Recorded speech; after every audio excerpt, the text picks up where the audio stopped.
उसे पासपोर्ट न होने की वजह से रोम नहीं मिलता। मार्टिन अपने दोस्त को कॉल करके सब कुछ बताते हैं जो कुछ उसके साथ हो रहा है। तभी उसने नोटिस किया कि एक गाड़ी सुबह से मेरे पीछा कर रही है। वो घबरा गया, जल्दी से मेट्रो में आकर बैठ जाते हैं और अपनी डायरी में भी वो सब चीजें लिखने लगता है जो उसे याद है। स्टेशन पर उतरने के बाद वो उस टैक्सी को देखता है जिसमें उसका एक्सीडेंट हुआ था। वो फौरन टैक्सी वालों के पास जाकर उसके बारे में पूछता है।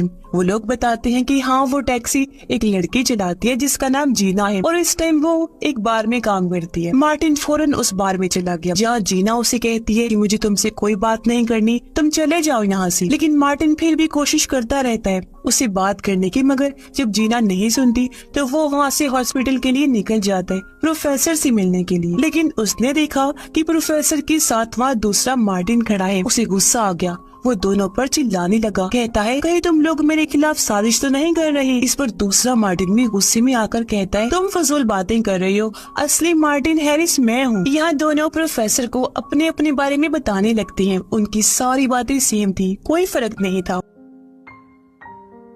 तब दूसरा मार्टिन अपना वॉलेट निकाल कर दिखाता है जिसमें उसका आईडी कार्ड और इस मार्टिन की लिज के साथ तस्वीर थी। ये देखकर याददाश्त खो चुके मार्टिन को फौरन याद आया कि बिल्कुल यही तस्वीर तो मेरी भी है लिज के साथ, पर यहाँ मेरी जगह ये आदमी कैसे आ गया।